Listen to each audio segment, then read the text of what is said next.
inadmissible que quelqu'un au Sénégal puisse se mettre devant le peuple pour penser une fraction de seconde qu'on laissera faire ad vitam aeternam des mandats. Un troisième mandat est à exclure et le jour où quelqu'un voudrait le faire, on ira le déloger au palais. Mais au Sénégal, la volonté n'a pas pu le là, il n'y a pas de création. Le président sénégalais est basé sur cela, mais là, alimenté par des biens forts. Qui a été appliqué récemment par des pays émergents, c'est exactement le même modèle. Il faut que nous, Africains, nous acceptions de comprendre que le développement, c'est un cycle qu'il faut respecter. C'est l'implémentation, je pense, c'est au gouvernement de définir aujourd'hui une vision et d'orienter les peuples. C'est aujourd'hui, par exemple, pour Kagame en train d'expérimenter au Rwanda, avec ces nouveaux modèles qui orientent les peuples vers ces nouvelles préoccupations. Évidemment, avec la formation à la base, l'éducation, mais également... Effectivement, parce que c'est quelque chose de très important dans ce livre. Je crois que c'est le patriotisme du livre. Alors que le Sénégal est généralement... Qu'est-ce qui vous fait dire que... Pourquoi est-ce que vous dites que le Sénégal va mal? Mais madame, vous savez très bien que le Sénégal est classé parmi les 25 pays les plus pauvres. Le Sénégal enregistre un taux.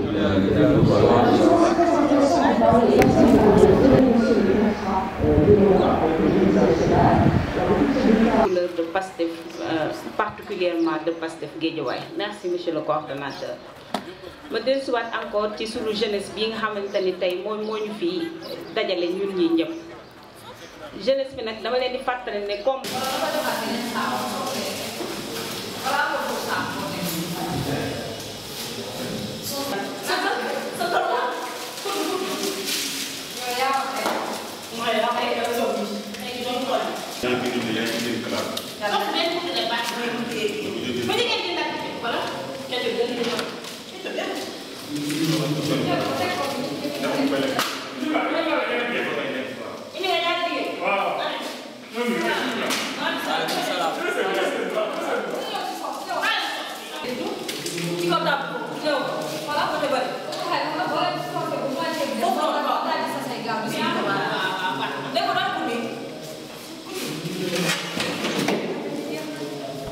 salaamaaleykum mbokku Gadaye TV tey ñu ngi fii nii si Gadaye ñi ñu invité fii nag moom mooy waa JPS Wakhinane PASTEF tey ñu ngi def journée d'intégration fii nii suivi de ndogu là ils ont bien compris ils ont pris la balle au rebond quand on dit que dis-moi quelle jeunesse tu as je dirais quel peuple tu auras adage boobu noonu dañ ko yàgg di dégg di ko yàgg théorie ñoom ils ont compris ñu mettre ko en pratique xam ne l'avenir de demain l'avenir Sénégal bu suba ci ndaw yi loxo ndaw yi ñoom ñoo ko yor là du ma continuer damay yem fii nii présenter leen Ibrahima Diop moom mooy seen chargé de com bu PASTEF Wakhinane Ibrahima nuyu nañ la. waaw maa ngi lay fay waa mu ngi fay waa Gadaye TV si fay waa les patriotes du Sénégal yëpp. ok merci Ibrahima en fait ndaje bi laa bëggoon xam lan moo ko waral. En fait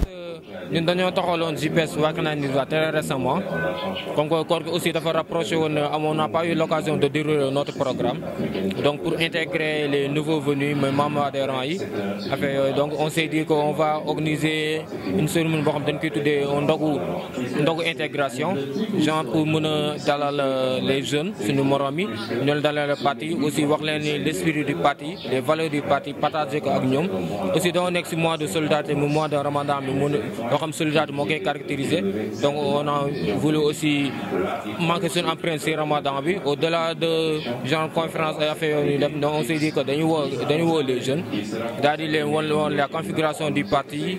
bi nu muy demee aussi woon leen wax leen ni configuration du parti dans Wakhinane Nimzatt aussi les valeurs du parti wax leen les débuts du parti la source même donc moom lu tax ñu war a ñu ñëw fii nii dëgg doora quoi donc en question intégration la boo xam pour au futur ñun dinañ xamante gën a jàppante nga xam liggéey bi dinañ gën a yomb nga xam la massification au sein du parti aussi les valeurs du parti ne partager ko suñu biir ba nga xam ne Sénégal bu ñu bëgg ak Wakhinane bu ñu bëgg ñu ñoo koy jëmal suñu bopp quoi. ok macha allah wax ji rafet na macha allah wax ji rafet na comme ni mu ko waxee rek suba ëllëg demain appartient aux jeunes waaye nag bu ñuy wax jeune nañu wax xel mu sell et en parlant de xel mu sell xam naa ne au courant ci manifestation bi nii ñëpp dinañ xam réellement initiative JPS seen i mbëbët seen i objectif ak lan ngeen namm ci dans l'avenir. Ibrahima foofu laa lay daggee bàyyi la ba ci kanam ñu gën a yaatal waxtaan bi incha allah ok merci Ibrahima. à tout à l'heure ok. di leen remercier ci seen teewaay aussi parce que vous nous avez honoré de votre présence nit moom su wootee ngeen wuyu ko déjà amul lu dul remercier leen te moobu ndaw la mais aussi responsable du parti Pastef département aussi communal du teew fii aussi les responsables de JPS Italie aussi les sympathisants parti Pastef aussi les adhérents de Pastef JPS aussi à le JPS la JPS départementale aussi teew na fii donc yéen ñëpp ñoo ngi leen remercier comme je le disais tantôt ñu bañ a perdre temps donc on va introduire avec l'hymne national du Sénégal. Je vous demande tous de vous lever s'il vous plaît comme ça ñu mën a entamer l'hymne quoi.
Comme ñu ko waxoon sànq affaire remerciement la pour ñëpp seen teewaay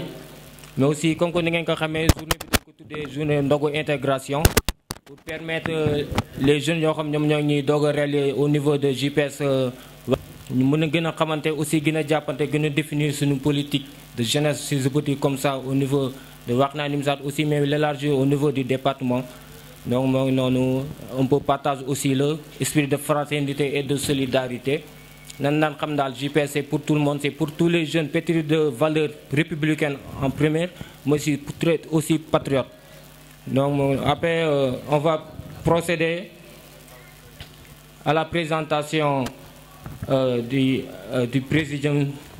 Il y a le parrain déjà Abdoulahad Fall. Il y a le coordonnateur de Wakhinane Nimzatt, M. Sey Mamadou Sey. Il y a Moudi Gadiago aussi. Le docteur Mohamed Ba, coordonnateur de JPS Wakhinane Nimzatt. Il y a le représentant de Pastef Guédiawaye. Il y a M. Silla. Et les autres, il y a M. Bakri Bassar aussi de JPS départemental. Il y a M. Tierno Touré, M. Pape Tierno de JPS Italie.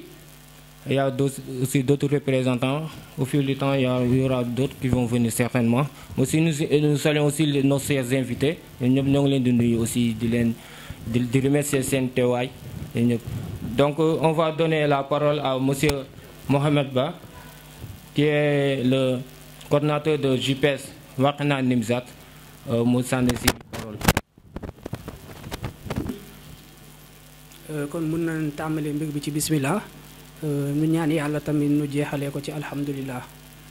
maa ngi leen di nuyu yéen ñëpp ñi fi teew seen bi fi ñëw bi ñëpp moo xam mag ndaw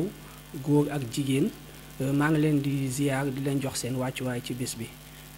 man nag man la seen frère docteur Mouhamad Ba nekk tey nag waa jeunesse patriotique bu Wakhinane Nimzatt de Guédiawaye ñoo woote àndat Pastef au niveau communal de Wakhinane ak tamit la jeunesse patriotique départementale bu Guédiawaye ñu programmé defal leen une journée d'intégration léegi lan moo tax ñu tànn une journée d'intégration bëri dañuy tout le temps sollicité dinaan ñoom kat dañoo bëgg adhérer Pastef dañoo bëgg intégrer Pastef ñenn ñi sax dañuy wax bu ñu bëggee jënd ay carte membre wala ay t-shirt wala pour participer ci réunion Pastef yi wala yenn activité Pastef yi duñ xam fan at fan lañ jaar moo tax tey waxoon dañ leen di defal une journée d'intégration pour permettre les nouveaux membres fépp fu ñu jógee ci commune Wakhinane Nimzatt ak feneen ci Guédiawaye nun waa JPS Wakhinane Nimzatt ñu mun leen accueillir ñu adhérer leen ñu intégrer leen biir parti bi waaye intégrer nit yemul rek ci nga dalal nit ko nga accueillir ko nga ne ko kaay bokk day laaj tamit nga xamal ko parti bi nan lay fonctionner lan mooy historique parti bi lan mooy idéologie parti bi yan valeur lay incarner day laaj tamit ndaw yi sax ñu xam seen cartographie commune fan lañ dëkk seen quartier nan la mel day laaj tamit ndaw yi mën a inscrire ci bureau de vote yi ñu maîtriser lu ñuy wax fichier électoral moo waraloon tey ñu woo fii ay représentateurs ñoo xam ne dinañ leen defal ay présentation ci parti bi kenn ci fichier électoral bi léegi nag pour ma bañ a téye kàddu bi lu yàgg du ma def leneen lu dul remercier leen bon suñu gan yi ñu leen di wax dal leen ak jàmm yal na yàlla def jàmm ci suñu Sénégal bi yal na yàlla tamit def jàmm ci àdduna bi yépp merci wasalaam. Mohamed Ba, le président de JPS Wakhinane Nimzatt, moom c'est un homme très engagé nit bu engagé la boo xam ne ñoom ménage aucun effort pour la réussite de la zone mais aussi pour JPS nekk mu taxaw daal ba nga xam ni lépp loo xam dinañ ko dérouler dinañ ci am ndam. À chaque fois, il est toujours là, de motiver les autres, l'équipe, mais aussi sa présence, aussi son engagement, aussi de mettre à notre disposition le local qu'on est ici, là où on se trouve actuellement. Aussi, papa me dit sur trop, avec les menaces qu'il reçoit, genre, le plus il risque le gel même pour mettre le local à notre disposition. Donc, nous avons remis ça à travers ce papa, mais le doyen pas vraiment aussi. Dañuy jox ay conseils yu bëri tamit vraiment ñoo koy remercier bu bëri aussi comme ni nga ko waxoon aussi parce que y a la présence de monsieur Mamadou Seye qui est le coordinateur de Wakhinane Nimzatt moom tam dañ koy jox la parole mu daal di am lu mu siy wax monsieur kii quoi. Les patriotes du ma wax waa Guédiawaye damay wax d'une manière particulière waa Wakhinane Nimzatt d'abord ñi nga xam ne ñoom ñoo dalal gan yi di ko commencer ci le président de JPS Wakhinane Nimzatt en l'occurrence Mohamed Ba. Donc depuis que bi ñuy installé JPS Wakhinane Nimzatt dañ leen waxoon ne bu leen xaar benn injonction pour def seen liggéey et que gis nañ ne depuis lors c'est ce qu'ils sont en train de faire. Donc duñu commencer suñu kàddu tant que duñ leen jox ay remerciements yu dem ci côté boobu noonu. En même temps avec son équipe le bureau de JPS Wakhinane Nimzatt est entré davantage. Donc di wax ne nous avons reçu des autorités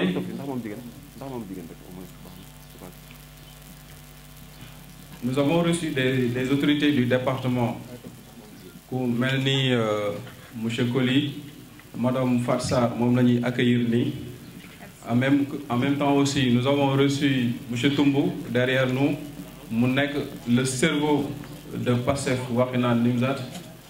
Nous avons reçu aussi Bakary Bassako muy le président de JPS départemental ko kenn dootu ko présenté di. En même temps aussi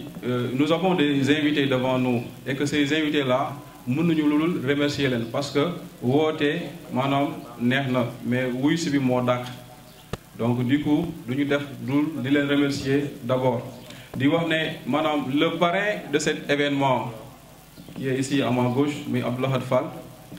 parrain bi maanaam dañ ci kontaan trop. Le bureau de Wakhinane Nimzatt est honoré par ce parrain li ñu ko choisir parrain man damay ne nous sommes honorés parce que les nouveaux adhérents de Pastef Wakhinane surtout les jeunes dañu war a jël Abdoulahad Fall def ko un modèle def ko un exemple parce que on l'a pas nommé parrain parce qu'il est riche mais on l'a nommé parrain à travers ses valeurs à travers ses comportements dans le parti. Donc moo tax dañuy ñaax di inviter les nouveaux adhérents ñu jël Abdoulahad Fall def ko comme un modèle patriotique suñ ko defee moi je sais que ils ne vont pas conjuguer le verbe hériter parce que il a l'éthique, il a la fraternité. Parce que quand je dis l'éthique, ça veut dire il a la morale. Tu discutes avec Abdoulahad Fall, il va te donner beaucoup d'idées pour que tu aies une orientation par rapport à ce que tu fais. Donc je peux dire qu'il a l'éthique. Quand je dis il a la fraternité, ça veut dire qu'il crée des liens entre les patriotes. il crée la camaraderie entre les patriotes, il crée la famille en quelque sorte. moo tax au début bi ñuy def engagement di taxawal JPS Guédiawaye ñu bëri dañu yaakaaroon ne Lahat il veut être à la tête de cette structure ma ne ko mais Lahat il faut travailler après le reste les gens vont comprendre. Donc finalement bi ñu demee ba ci cappaandaw gi xam nañ réellement la moo ko taxawoon a jug ñu accompagner ko ci muy man muy Silla muy Soumaré muy ñeneen ak ñeneen ils l'ont accompagné ci liggéey boobu noonu ba mu egg te et que gis nañ que ne partout à Guédiawaye JPS communal yi ñu ngi yëngu et que waxoon nañ ne que ne su JPS taxawee rek dina nekk l'élément phare du parti au sein du département. Donc la Abdou Lahad Fall mun naa wax ne su may wax ci moom dama fi gën a guddee parce que Sougou c'est lui qui était le coordonnateur, il est appelé à d'autres fonctions, man ma nekkoon vice-coordonnateur, mais depuis le départ de Sougou il m'a dit que tiens nous avons un engagement à assumer ou bien à échouer. Ma ne ko Inch'Allah nous allons travailler ensemble et depuis lors nous sommes en train de travailler ensemble et que c'est seul le travail qui permet à l'homme de s'affirmer et que si l'homme ne travaille pas à un moment donné bon on ne peut pas te juger par rapport ou bien de le nommer ay parrain. C'est seul le travail qui peut pousser les gens à te donner une certaine considération. Donc c'est pour cela que je dis souvent, il y a Antoine de Saint-Exupéry qui dit que derrière tout effort, il y a la réussite et le bonheur. Et que lui, il a eu à faire beaucoup d'efforts. Et que si je me dis que ce n'est rien d'autre que pour montrer l'exemple aux nouveaux adhérents, nous avons le modèle de Abdou Lahad Fall, adopté à sa juste valeur. Donc pour ne pas être trop long, il y aura des exposés là et là. Il y aura aussi Gadiaga qui va nous expliquer la répartition des 9 grandes zones de notre commune. Donc le temps nous est un peu imparti. Damay wàcc foofu kàddu gi en attendant que le programme bi di dérouler. Je vous remercie. Mamadou Seye discours bi rafet aussi témoignage si monsieur Abdou Lahad Fall le parrain de la journée aussi. C'est un jeune très engagé, trop modeste aussi. À chaque fois il est là, il te booste. Il booste les gars, il dit à chaque fois que il est présent, disponible en plus. Donc nous te félicitons Abdou Lahad. Comme nous le savons, dans le temps, c'est parce que tu es riche, parce que tu peux donner des sous. Mais c'est parce que dans le temps, parce que tu dégages des valeurs patriotiques aussi républicaines. Nous mën ko daal répéter nga xam à chaque fois boo xam dinañ am événement à chaque fois ñu génn ci mbedd bi loo xam moom la ñuy incarner les civités. Donc nous te remercions aussi, nous t'encourageons sur la voie. Sans plus tarder aussi dañuy dem daal di wax parce que la journée a été organisée avec la collaboration de JPS départemental. ñoom tamit ñoo ñëw indiwaale seen équipe jàpp ci journée bi l'équipe d'organisation. Avant, il y avait la massification qu'on a fait le jeudi passé dans les artères de Wakana Nimzad, Bailay, Tournal Seigne Hassan, Diap Radewé, marché Khelkom. Les gars, c'est good qui savent donc les gars ils étaient déterminés à massifier le maximum de personnes. Aussi à travers ça, je remercie Balo Touré. Il a été présent depuis le début avec les réunions nocturnes qu'on a eu à organiser ici. Vraiment, les gars, ils sont très, très déterminés aussi, très engagés. Nous les remercions.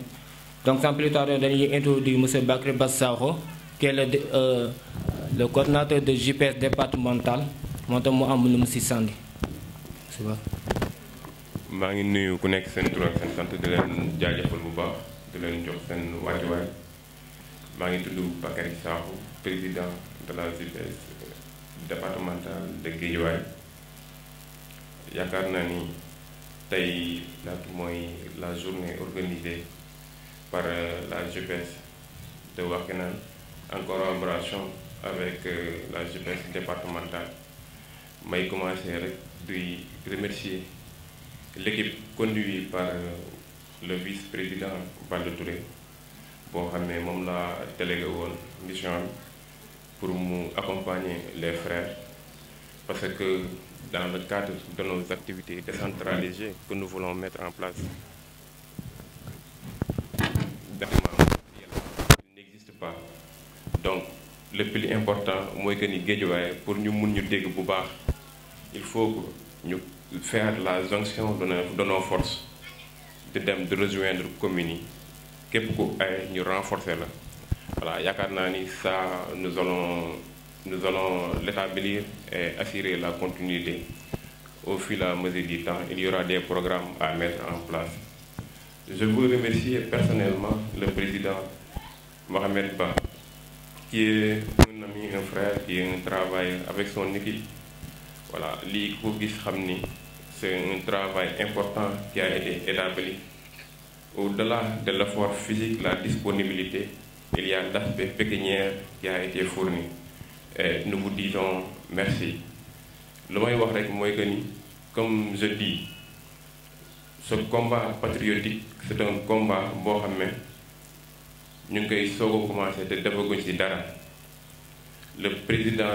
président Ousmane Sonko rappelle toujours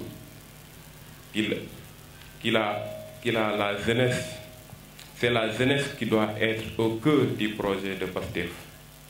Loolu c'est une réalité et la jeunesse aussi a compris ce message. Événement yi jàll la jeunesse était devant de la scène ba loolu weesoo la jeunesse est encore présente partout dans les communes, départements, dans les régions. Ils croient à ce projet et que ce projet doit aboutir. Donc cela montre que ñun ñu ngi ci yoon ni nit nag soo nekkee ci yoon bul nangu lenn lu la dee mbir mi ngi soog a commencé encore massifié nañuy waxal suñ duggee ci car rapide nañ wax ak nit ñi suñ duggee ci kër yi nañ wax ak nit ñi suñ duggee ci quartier yi nañ wax ak nit ñi fépp fu ñu mën a dem nañ présenter le projet de Pastef parce que projet bi c'est un projet exceptionnel. De 1960 de nos jours, il n'y a aucun président de la République qui a posé le débat de la question du franc CFA. Il n'y en a pas.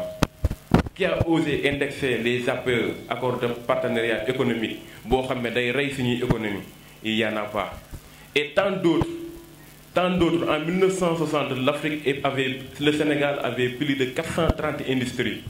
Aujourd'hui, on n'en a pas d'industrie. Et sans industrie, on ne peut pas se développer. Donc, programme boobu doo ko gis di ko jël di ko sànni man je disais tantôt ak sama président ak samay frères nee naa leen ñun ay ndaw neen on est conscient que ni dañaa war a jàng te bis bu ñu jàngoon suñuy promotion yëpp xamante ne bis bu ñu jàngoon on sera des génies dans notre domaine de prédilection parce que xam nañ suñu bopp. Mais à un moment donné dafa am ñaari question yi taxaw une question personnelle ou bien une question d'intérêt général. Ñun dañuy concentré wu su suñuy jàng au moment où dëkk baa ngi yàqu wala dañuy concentré wu pour am ay diplôme au moment où suñu amee suñu diplôme ñëw taxaw duñu njëriñ seen bopp. Man j'ai choisi de faire le khidma de servir la communauté et je m'investis en cela. Merci.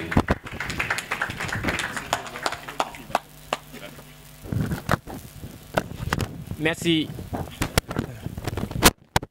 jeexale nit ki lépp lu ngay def rek soo jiitalee sa dëkk jiital ni sa dëkk mooy askan bi yëpp lépp ñu bugg li ko Ousmane Sonko waxee ñëpp bokk na si ñëpp jot donc en quelque sorte loolu noonu lay demee ñun daal na ñu taxaw xeexal suñu dëkk loo xam ne suñuy gëm-gëm la ñu xeexal ko si biir car rapide yi si Ndiaga Ndiaye à l'université. Au début la noonu doon wax partir pour les intellectuels mais actuellement ñun ba doon def massification même si menuiserie yi si soudure métallique yi si car rapide yi si même si coxeur clando yi foofu yëpp taxoon na fi gars yi partager l'esprit patriotique. Donc on s'est dit que certainement gars yi ñoom xam naa fu ñu toog ñoom war nañ mën a ne donc ñun dañoo juumoon au début ba partir doon sos quoi vraiment kon dañ jàpp te bañ a bàyyi rek ça ira incha allah dina ñëw. aussi dañuy ñëw daal di jox la parole au parrain mooy monsieur Abdou Lahad Fall am na lu ñu si jot a wax am na loo xam tamit yéen quelques témoignages yoo xam jot nañ ko si def mais dina am benn projection que jot nañ ko réaliser aussi parce que vraiment gars yi itam dañoo abattre benn travail bu tyrannique jusqu'à 22h si période du koor gars yi war a mën a naafila war a ndogu daal noppalu mais non ñoom ñëpp dañoo ñëw taxaw ànd jël ma daal di gën a rafetal bés bi daal di ko taaral aussi gars yi def nañ ay Lahad Fall moo tam mu am lu mu sànni si bis bi moom mooy suñu parrain il est notre frère donc on a qu'à suivre son exemple monsieur Fall.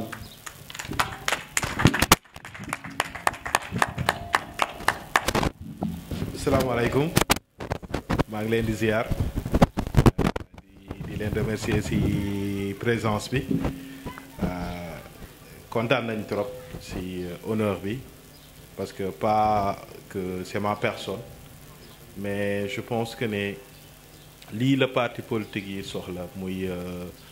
suñu demee bay wax nit ne ah parce que mënoon nañu pare ne sëy parce que man ak moom du début à la fin ñun ñoo nekkoon sur moom parce que li important mooy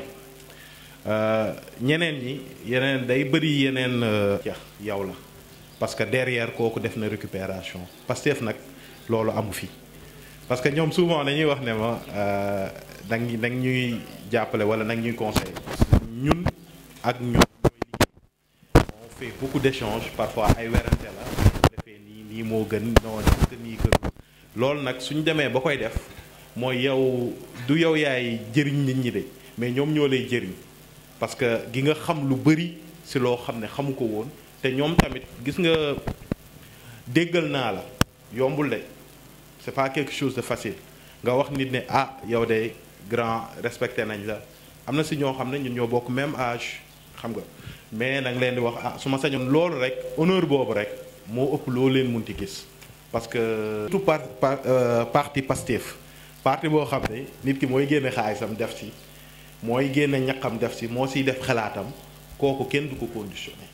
kon nit ki mooy am benn compréhension rek ne la ah laxaat de lii suñ ko sañoon rek ñu defee ko nii ngeen ànd dem kon nag su ma leen gisee rek ñu jox ma benn considération bi jàppaleen ne li nekk sama xol moo ëpp fuuf loolee lu jëm nag ci journée d'intégration bi li ma ciy wax mooy concernant nouveau adhérents yi Pastef souvent mooy li ñuy répété ki fi ñëw tey ak ki fi ñëw bërki démb ak yaa 3 ans yéen a yam xam nga lu ñu xam liggéey rek nañu xam te buntu yëpp ubbeeku na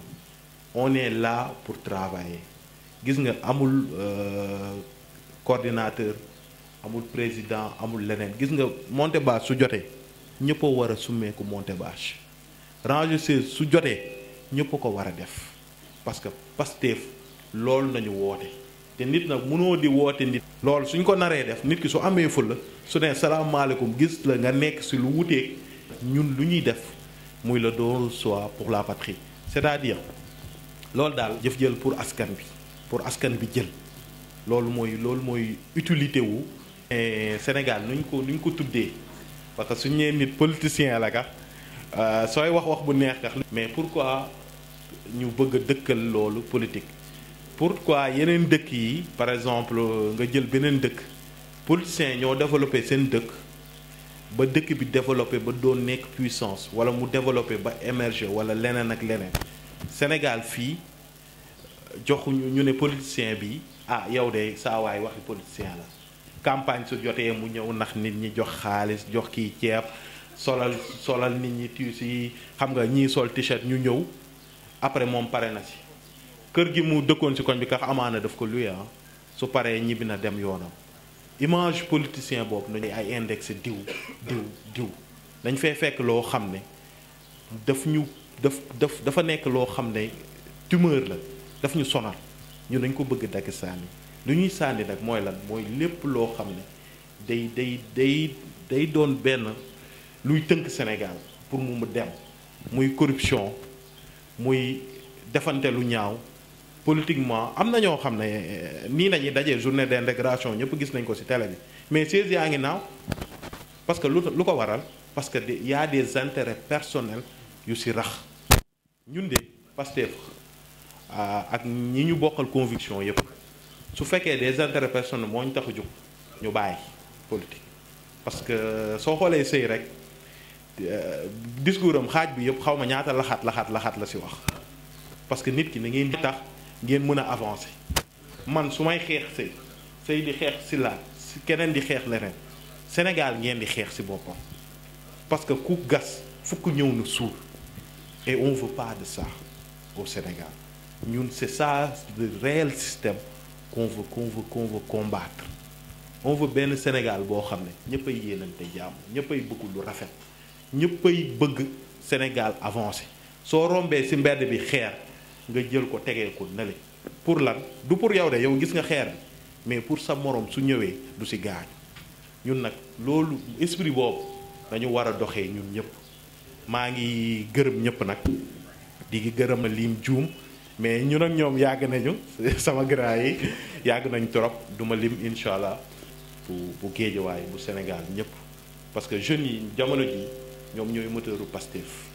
souvent nañuy wax ne Pastef xale yi ñoo topp Sonko xale yi duñu ay xale de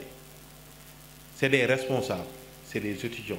c'est des cadres d'entreprise c'est des gens yoo xam ne dañuy liggéey ci chantier ñëw di dimbali seen yaay c'est des tailleurs c'est des responsables kon ñooñu suñ demee ba koy xeex amaana ka xeexuñu ko pour ñoom de mais d'ici seen doom wala d'ici leneen parce que ñun Pastef li ñu tàmm di ñaan mooy lan su fekkee Ousmane Sonko yàlla bu mu ko jël kon te loolu Ousmane Sonko ci boppam day toog ñun ñu koy ñaan kon ñun dawuñu ci ginnaaw nguur mais dañoo daw ngir suqali suñu réew maa ngi gërëm ñëpp nag di gërëm ñëpp ñu fi toog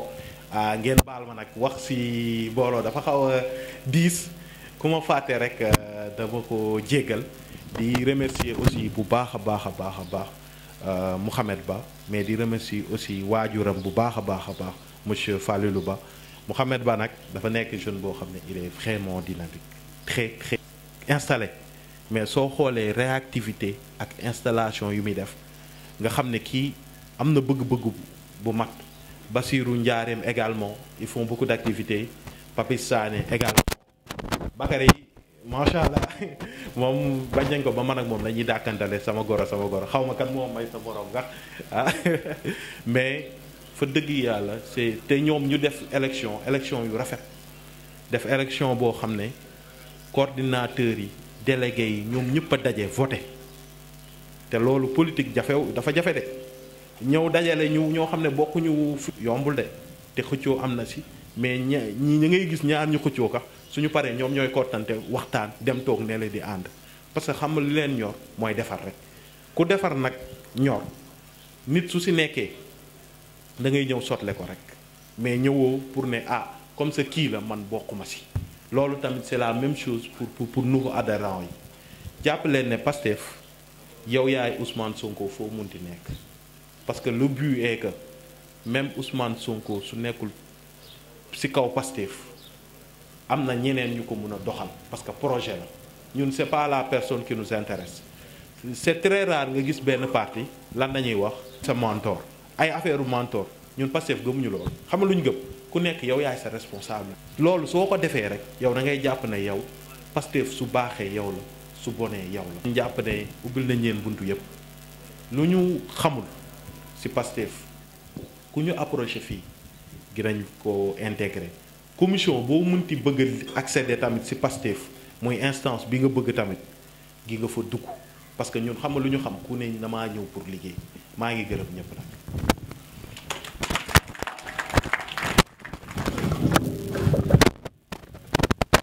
Merci beaucoup Abdou Lahad Fall suñu parrain bi c'est un jeune très dynamique bon vraiment kon ñu ko waxee woon sànq rek moom il nous motive quoi. Rien que le voir dans le parti donc source de motivation la ñoo ngi lay encourager nga gën a teg sa tànk fu nga ko teg rek gën a